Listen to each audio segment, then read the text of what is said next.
สวัสดีครับพี่น้องเบิร์ดสกูลสุคนเนาะสวัสดีครับผมสวัสดี FC บอยอดสุขุมสุคน ซึ่งว่ามื้อนี้นะก็แบบว่าหลังจากที่บอยอดเนาะได้อัดคลิปตอนแรกนะอัดคลิปกับบะทนลงไปก็คือแบบว่าทางบอแจ๊บบอยอดเพิ่งฮู้ว่าพ่อบอแจ๊บนี่เป็นข้าราชการแม่นบ่ เป็นครู เป็นครู ครูเกษียณตอนนี้เป็นครูเกษียณ บ่ในตอนนั้นก็คือยังเป็นข้าราชการอยู่ตอนบอแจ๊บเดินทางมาประเทศไทยแรก โนแมนแมนแมน ๆคือว่าเป็นครูนี่บ่แม่นบ่คนที่มีฐานะเนี่ยบอแจ๊บ คือเป็นครูนี่คือด้วยความสมัยนั้นเนาะคนลาวสมัยนั้นพอแจ๊บนี่เรียนเขาเอิ้นบ่ได้เอิ้นคือคู่มือนี่เลยตัวเพิ่นจบนั่นแหละจะเป็นป .4 อีหยังสักอย่าง เอิ้นหรือคือเอิ้นม .6 ม .7 แล้วไปต่อไอ้วิทยาลัยครูไปนี่บ่แม่นเด้มันตอนพออะเหมือนกับเขาเอิ้นครูประชาอย่างสักอย่างนี่แหละตอนแรกอะแล้วก็ไปแบบว่า ไปเรียนขั้นต้นเอาแล้วเรียนชั้นกลางเรียนชั้นต้นเรียนชั้นกลางเนาะ อ๋อ นะแล้วก็มาเป็นครูสอนประถม อ๋อ เข้าใจเนาะ คือยังบ่ได้แบบครูแบบมีแบบว่าห้องแบบปริญญาตรีมันหยังคือสมมุตินี้เนาะ บอก คือในปัจจุบันคือในตอนนั้นนะ แม่ แต่เพราะว่ามันมีคอมเมนต์นะเพิ่นว่าแบบว่าพวกเป็นข้าราชการเนี่ยขึ้นเดือนละนะบ่อยากก็เลยอยากถามว่ามีเห็นแท้บ่ที่แบบว่าเงินเดือน 16,000ประมาณ 15,000 16,000อย่างนี้ใช่บ่ พอแจ๊บนะอ่ะในช่วงระยะที่พอสอนเป็นครูมาจนเกษียณนี่มีอยู่ช่วงหนึ่งที่พอเงินเดือนพอจะเกิดความภูมิใจในพอตอนนั้นเลยคือว่าคือเอาจริงไม่ได้บอกว่าภูมิใจในพอเนี่ยภูมิใจตลอดอยู่แล้วนะ ในความเป็นพอนี่หมายถึงภูมิใจในเงินเดือนของพอ อ๋อ เนาะ ภูมิใจเงินเดือนของพอมีครั้งหนึ่งมีช่วงหนึ่งที่เศรษฐกิจเรามีดีเพิ่นปรับเงินเดือนให้ครูเนี่ยเดือนหนึ่ง7 ล้านกีบ1 เดือน7 ล้านกีบมีครั้งหนึ่ง อ้าว ปรับอยู่ประมาณสักครึ่งปีนี่แหละ7 ล้านกีบณตอนนั้นนะ3 ล้านห้านี่คือ10,000นะ10,000 บาทนะเป็นครั้งนั้นที่พอได้เงินเดือนพอยังบอกเฮ้ยถ้าได้แบบนี้สัก2 ปีก็ซื้อวีโก้เลย โอ้ แต่พอได้ประมาณ6 เดือนบัวมันเกิดขอผิดพลาดบนในตอนนั้นน่ะจริง ๆ พอได้ประมาณ6 เดือน ตัดลงคือเก่านะ เจ๊ง เหลือสี่ประมาณ3 ล้านกว่า3 ล้านกว่าพอตอนซ้อนพอจะได้3 ล้านกว่าเด้ อ๋อ 3 ล้านกว่ากีบนะแต่ตอนนั้น3 ล้านกว่ากีบมันก็เป็นหมื่นอยู่นะเพราะว่ามัน อ๋อ 350,000แต่ผ่านมาสักพักเงินมันเฟ้อขึ้นบาทที่นี่ก็เฮ็ดให้รายได้พอจากจะเป็นหมื่นมันก็เหลือ7-8 พันเหลือ5-6 พันคืออยู่ระดับนี้ บ่คืออยากย้อนไปถามไอ้แจ๊บนะตอนน้อยๆนะตอนไอ้แจ๊บเริ่มมาทำงานไทยตอนแรกๆนะเงินเดือนนี้หลายบ่ตอนนั้น โอ้ยให้น้อยตอนนั้นให้น้อยเพราะว่าสมัยบอกจะมาใหม่ๆเนาะเงินมาประเทศไทยใหม่ๆนี่เงินบ่มีทันมีแบ่งบ่ทันมีแบ่ง5,000บ่ทันมีแบ่ง5,000 อ๋อ บ่ทันมีแบ่ง5,000บ่มีทันมีแบ่ง10,000บ่มีแบ่ง5,000บ่ทันมีแบ่ง10,000สมัยนั้นเงินเดือนพอนี่ก็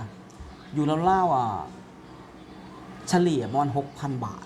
ประมาณ 6,000 บาท ตอนนั้นเป็น6,000 บาท6,000 บาท แต่บ่แจ๊บนี่มานี่ได้เท่าไหร่ตอนนั้น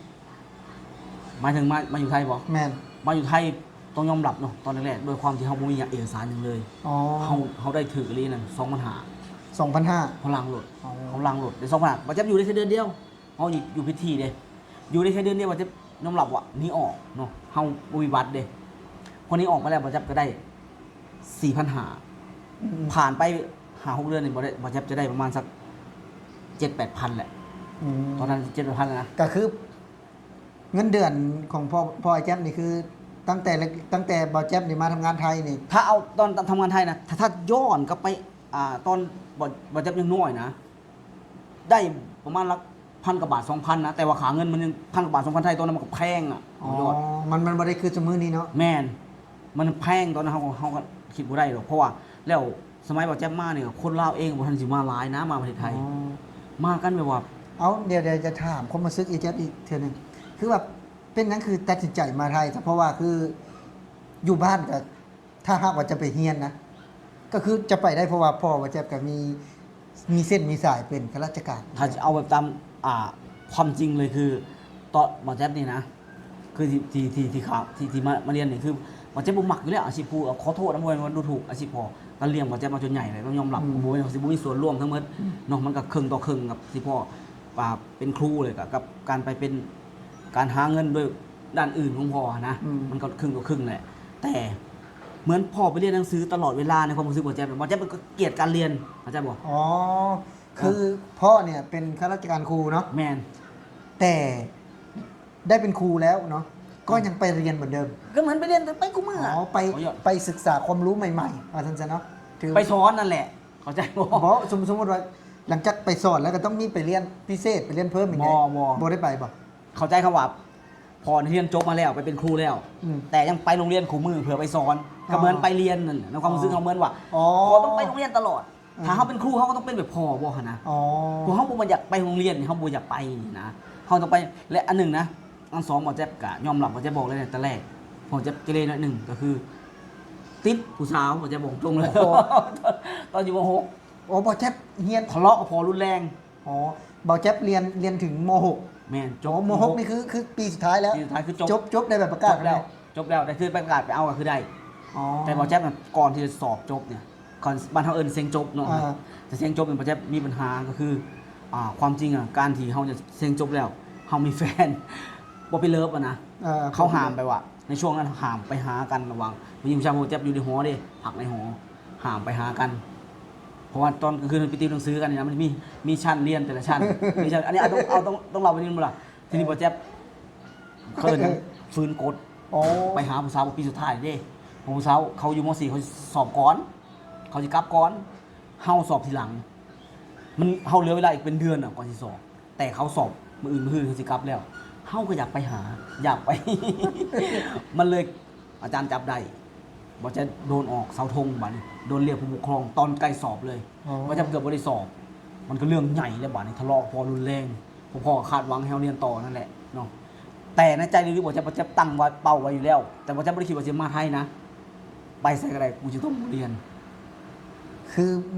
ไม่รักเนาะหรือว่าไม่ชอบเลยกับ ไม่ อา ช ชีพ อบ ครู ไม่ชอบเลยคือ ยิ่งพ่ออยากให้เป็นครูเขาจะบอกพ่อเสมอพ่อก็ฮู้นะว่าเขาบ่มักครูพ่อก็ฮู้เขาบ่มักครู แต่เขาจะเป็นตำรวจเขาก็เตี้ยบ่ได้อีกน้องบ่ อ๋ เรา อคือสามารถสมมติเราไปเป็นข้าราชการตำรวจเนาะ บ่แจ๊กบ่ได้มักโอ้จะบอก บริมา ปื อีก น เอาคือบอแจ๊บนี่มักไง อยากเป็นภาษี ภาษีนี่แปลว่าไอ้ต้นภาษีนี่แปลว่าไงต้น คือภาษีเนี่ยเขาก็ว่าสิเป็นภาษีที่ดินก็ได้เนาะบ้านทางเอิ้นอันนี้เด้คือ ภาษีก็คือภาษีก็ได้พวกอยู่ในด้าน อยู่ในด้านพวกเก็บ บ้านนำเข้า อ่า ภาษีไม้ปลาหมกปลาไม้กับ อ๋อ ภาษี บอก ปลามงปลาไม้เรานี่ที่บ้านภาษีบ้าน แต่ เฮาอะ บ่เป็นตำรวจนะครับ บ่แม่นภาษีเก็บกรมสรรพากรแบบที่ว่าไปตรวจสอบนี่บ่แม่นนั่นนะ อ่า ก็เหมือนกับพวกป่าไม้พวกนี้แหละ กับตำรวจคือกันบ่เลยว่าบ่แม่น มันเหมือนตำรวจเลยภาษีกับภาษี เอาคือใส่ชุดตำรวจคือกันไหมเนี่ย มันคนละสีเด้อคนละสุดได้เจ้าก็ยังบ่ได้ฮู้แล้วก็อันหนึงก็ที่ว่าจะอยากจะเป็นการเงินเนาะมันเอิ้นเรียนการเงินบัญชีนั่นแหละ บัญชี บั เอา ญชีนั่นแหละ เพราะว่าบ่ยอดเรื่องเฮียนบ่ ด้วยความที่ว่ามันจะเมื่อก่อนอ่ะมันจะอาจจะหมักด้านนี้ไงนะแต่อย่าลืมว่าการเขามันต้องใช้แบงค์พันแทง เอาอีกแล้ว มันต้องประเทศ บ่ยอดว่ามีแต่เบาทน ศั นะ กยภาพตรงนั้นบ่มีเอาจริงพอจะบ่มีปัญญาหรอกสมมติว่าคำ2 บาทจังซี่นะ อ๋อมีหลังจากมีแบงค์พันแล้วบ่ค่อยๆได้เพิ่นสิได้ยิน แม่น บ่ค่อย เพราะว่ามันเหนือจากที่พอถ้าพอมันจะเป็นครูพอมันจะส่งได้ อืม ส่งมันจะไปได้ จุดนั้นพอมันจะต้องฮู้จักผู้นั้นผู้นี้ถ้าเป็นมื้อใดก็จะเป็นครูก็ต้องไปส่งลูกได้ แต่ลูกปฏิเสธเสมอว่า อ๋อ เขาบ่เอาพอทางนี้เขาบ่เอาแน่นอน1เงินเดือนพอหน่อยเนาะ1เงินเดือนหน่อย2พอต้องไปโรงเรียนทุกวัน เอาก็เบิ่นนักเรียนเลยอ่ะถ้าบ่ปิดเทอมพอก็บ่ได้หยุดเพราะฉะนั้นเฮาเหมือนกลับมาเป็นนักเรียนอีกคือเฮาบ่เอาบอกพอวันนี้เฮาบ่เอาเรื่องนี้ ก็คืออยากเป็นคือบัญชีนะ บัญชี แล้วก็ภาษี ภาษีเพราะว่า อ๋อ มันต้องใช้เป็นพันแท่งหลายอ่ะไปฟังเขาเว้าเลย ตอนนั้นนี่ฮู้บ่ว่าเท่าใดแบงค์พันที่จะแทงเข้าไปมันหลายประมาณจักใบ ก็คำ2 บาทอะ คำ2 บาท เออ ทองคำ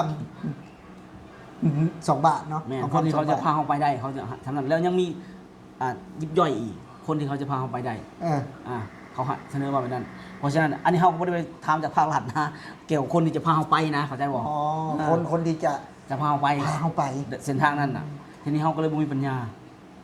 เป้าหมายของคือสุดท้ายคือไปหาเหตุงาน ไปใส่ก็ได้ เอาไปใส่ก็ได้ แล้วเป็นนั่นคือตัดสินใจมาประเทศไทยนี่ทีแรก ที่นี่มีอ้ายมาไทยอยู่แล้ว อ่า อ้ายนี่ลูกป้าเขามาก่อนอยู่แล้ว ซึ่งเฮานี่ด้วยความสัตย์จริงของทุกคนก็เว้าขออนุญาตนำเฮานี่แบบว่าถือพอหายตลอดในเรื่องเฮาใช้เงินของเพิ่นแล้วบ่มีคุณค่าคือบ่ไปเฮียนต่อให้เพิ่นนะพอสิเว้าอยู่ตลอด สิ่งหนึ่งที่ในใจบอกแจ๊บคือตอนนั้นคิดในความเป็นเด็กน้อยเนาะมือหนึ่งต้องหาเงินด้วยตัวเองให้ได้ต้องหาเงินใส่ด้วยตัวเองให้ได้จะต้องบ่ขอพออันนี้สิ่งที่คิดอันนี้เป็นความคิดโง่นะทุกคนคือแบบว่าแทนที่เฮาสิเข้าใจว่าเฮ้ยพอลำบากพอหาเงินเป็นครูแล้วต้องไปเฮ็ดนาต้องไปเฮ็ดสวนต้องไปเลี้ยงเป็ด เพื่อ ลี้ยงไก่ ที่ส่ง แม่น บ่แจ๊บเรียนม .6 ม .6 นี่ถือว่าสุดๆนะ แม่น ในครอบครัวใดที่ส่งลูกเรียนม .6 สมัยนั้นโรงเรียนบ่เป็นสิหลายคือกูมือนี่นะสมัยบ่จะเรียนนะบ่จะต้องเข้าไปเรียนในตัวเมืองนะต้อง ก็ เข้า ต้อง เดือน ก็ต้องมีค่าใช้จ่ายอี มี ก ค่าใช้จ่ายเพราะบ่จะต้องไปอาทิตย์วันเสาร์ถึงจะมีโอกาสกลับมาบ้าน อ๋อ เนาะเดือนหนึงบ่จะกลับมาบ้านประมาณ2 ครั้งอันนี้เรียนมจากม4ถึงม6นะนั่นพอต้องหมายถึงว่าทุกอาทิตย์นี่บ่จะคือพอต้องฝากเงินไปให้เพื่อใช้จ่าย อืม เนาะเพื่อใช้จ่ายในการกินอยู่ เพราะฉะนั้นบ่จะลืมคิดตรงนี้ไปเลย คันแม่นว่า ตอนนี้นะ ถ้ามีโอกาสมันสิเฮียนบ่เนาะไม่ได้แท้ ครูก็บ่เป็นคือเก่าเพราะว่าจะบ่ได้หมัก บ่ได้มักเนาะ ทุกคนบ่ได้มัก กันยังว่าตัดสินใจว่าจะบ่เอาอีกแบบนั้นเนาะ ก็พ่อส่งคนตั้งหลายคนไปเป็นครูลูกเรียนลูกศิษย์เพิ่นญาติเพิ่นที่เขาอยากเป็น อืม มันจะบ่เคยอิจฉาบ่เคยสะอ้อนเลย ก็แล้วแต่พ่อก็แล้วแต่คนที่เขาอยากเป็นเดี๋ยวทีนี้เขาบ่ได้บอกเป็นดูถูกเขานะเดี๋ยวจะหาว่าเป็นคนไปดูถูกคนอื่นบ่แม่นเฮาบ่มักในส่วนของเฮานี่นะเข้าใจบ่ เฮาบ่อยากเป็นในอาชีพนี้อาจารย์ซะ บ่อยากเป็น อาชีพนี้ก็ถือว่า มันเป็นอาชีพที่มีเกียรติแล้วเพราะว่าสอนผู้อื่นเด้ คือมันจะคิดว่ามองว่ามันเป็นการเสียสละสมัครกว่า อ๋อ อาจจะใครจะมองว่ามีเกียรติมองแต่ว่าเสียสละเพราะหยังคือไปตอกไปโรงเรียนถามว่าผลตอบแทนมันได้บ่มันก็พอได้มาจนเจือครอบครัวบ้าง แต่มันบ่ได้เห็นในพอบ่แจ๊บนี่หลุดพ้นจากความยากจนนะเราต้องไปเฮ็ดได้ที่บอกอะไปเลี้ยงเป็ดเลี้ยงไก่เลี้ยงปูเลี้ยงปลาเฮ็ดหยังก็แล้วแต่เนี่ยอาชีพของเราวกวนของเราหลังจากมาโรงเรียนปุ๊บเราต้องเฮ็ดแนวอื่น เราเป็นไว้นั้นตลอด ต้องหาแนวเฮ็ดก็เหมือนชาวนานี่แหละพอบ่แจ๊บเหมือนชาวนานี่แหละครู่นึงเป็นอาชีพหนึ่งที่มันเสริมไว้ก็ว่าได้ แต่แกก็เฮ็ดเต็มที่ของแกนะ เพราะว่าครูนี่คือครูอยู่ทางฝั่งลาวเนาะอันนี้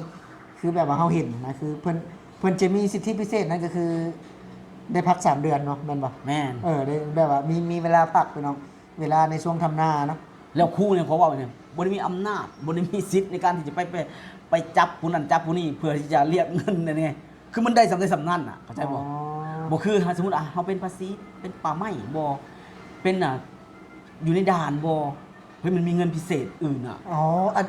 เพราะเห็นนี้ผมบอกแจ๊บคือว่าอยากไปภาษี เอายอมรับคือยอมรับ อ๋อ ผมจะยอมรับเลยผมจะมองการเงินของคนนั้นเฮ้ยเท่านั้นไปแป๊บเดียวคือรวยเลย อ๋อ เฮ้ยคนนี้คือมีรถจักรขี่คือมอเตอร์ไซค์อันนี้คือมีรถยนต์ขี่พอบ่จักนี่จักรยานตอนย่างกันย่างจักรยานกับห้างๆเก่าๆไปตลอด เอาจริง มันก็เลยเห็นในณตอนนั้นเนาะก็เลยตัดสินใจว่า ถ้าหากว่าอยากมีโอกาสไปคือจักจะไปจุดๆนี้ จุดๆนี้ อ๋อ มันจะบอกว่าโก้งก็ได้แล้วบ่จักแล้วผู้คนอื่นเขาได้จังนั้นอ่ะ เขาก็ต้อง แม่น สมมุติไปเขาก็อาจจะเป็นแบบนั้น สมมุติว่าเขามี เอาง่ายๆนะมันพอบอเจ็บบริมองแค่พอบอเจ็บเพื่อนกูบอเจ็บแต่ละคนคือกันหมดอ่ะย่างก็คือย่างตอนย่างก็ต้องมีพ่อมีแม่กับจักรยาน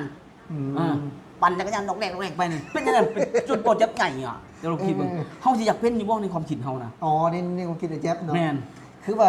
บ่แจ๊บไอ้การฮู้จักกันมากับปีกว่าแล้วเนาะแต่ว่าทั้งบ่แจ๊บเล่ามานะแบบว่าก็เพิ่นเป็นอาชีพครูพอดีก็เว้าเรื่องเงินเดือนพอดีนะก็เลยอยากถามความรู้สึกอันนี้เพิ่นก็เป็นความรู้สึกของเพิ่นของไอ้แจ๊บเนาะคือแบบว่า แม่น อย่างอื่นน่ะอาจจะเป็นตำรวจทหารก็บ่แจ๊บก็เห็นเพิ่นมีรถวีโก้ขี่ แม่น มีรถนั่นขี่ ทั้งๆที่ แต่ เงินเดือน แต่ เงินเดือนทหารนี่บอกเลยนะ น้อยกว่าครูอีก น้อยกว่าครูอีกนะเงินเดือนตำรวจนี่ซูซีครูแต่เขามีกว่าพอบอเจ็บเท่าไหร่หั่นนะเลยเห็นในบอเจ็บคือว่าเขาต้องเป็นครูเห็นยังล่ะเนี่ยคือพอนี่เป็นมา10-20 ปีเลยอย่างที่บอเจ็บมาไทยเลยกะยังทำเก่าอะนะการปฏิบัติดูถูกที่สิพอบ่แม่นะทุกคนเนาะคือว่าด้วยความที่บ่มีทางหลัดเลยสำหรับครู บอกตรงเลย มันบ่มีทางอำนวยความสะดวก บ่มีเลยบ่มีสักนิดเลยอะนะ ก็ถือว่าแบบว่าเฮาได้เห็นนะเฮาได้เห็นก็แบบว่า ยังคือเก่าเนาะแบบว่านี่เพราะว่าหนึ่งแน่นอนล่ะคือมันอาจจะบ่ได้มีเงินกินอย่างเงินที่แบบว่า อาจจะเป็นเงินอย่างก็ ถ้าพอบอเจ็บบ่มีหน้าสมมุตินะบ่มีหน้าเลยบ่มีอาชีพอื่นเลยอดตายนะบอกตรงเลย บ่สามารถจุนเจือได้ ถ้าลองเป็นครูในเมือง ต้องลองไปเช่าหออยู่มึงดู ลองไปแบบว่า ซื้อข้าวกินมึงดู อืม ลองไปแบบว่า ซื้อน้ำกินมึงดู โอ้โห เลี้ยงลูกบ่ได้แน่นอน แต่พอจะอยู่ได้เป็นหยังยืนยันเลยก็เรามีที่มีทางของเรา มีให้มีหน้าของเรา อ๋อมีทำนา แม่น เนาะ แล้วก็เลี้ยงเป็ด เลี้ยงไก่ เลี้ยงหมู ปลูกผัก เลี้ยงปลา อืม เราเฮ็ดหมดอันใดที่เลี้ยงลูกได้เราก็เฮ็ดหมดนะ เราก็ดิ้นรนของเราจนเบิด คือถือได้ว่าเราเป็นคนขยันมาแล้วเนาะ แบบสุดๆมันจะบอกเลยสุดๆเลย อ๋อก็ถือว่าเรื่องราวของทางไอ้ทรายเพิ่นพี่น้องเนาะหลายคนก็โอ้ยบาเจ็บนี่เป็นคนแบบใดเนาะหรือว่าอยู่ทางบ้านแบบใดบ่มื้อนี้ก็ถือว่าเพิ่นมาเล่าเนาะเพิ่นนี่เป็นลูกข้าราชการเนาะลูกข้าราชการครู ก็เลยอยากถามความรู้สึกว่าเป็นยักษ์คือต้องมาไทยเนาะทำไมไม่เรียนต่อเนาะเพราะว่าถ้าหากว่าพ่อแม่เป็นครูเป็นแพทย์เป็นหมอประเทศเขาก็สามารถเรียนต่อได้นะแต่ว่าเพิ่นบ่เลือกที่จะเรียนเนาะ บ่เลือกเลย บ่เลือกที่จะเรียนอยู่ในมุมมองของเพิ่นเนาะก็ถือว่าเพิ่นก็เล่าให้พี่น้องได้ฟังกันเนาะถือว่าเป็นอีกหนึ่งเรื่องราวของหนุ่มลาวผู้หนึงนะพี่น้องที่ตัดสินใจมาทำงานไทยเนาะด้วยเหตุผลส่วนตัวว่าซั่นซะ แม่น เนาะสำหรับคลิปนี้เนาะบ่ยอดกับบ่าวแจ๊บกาสิขอลาพี่และน้องไปก่อนพี่น้อง สวัสดีครับ สวัสดีครับผม สวัสดีครับผม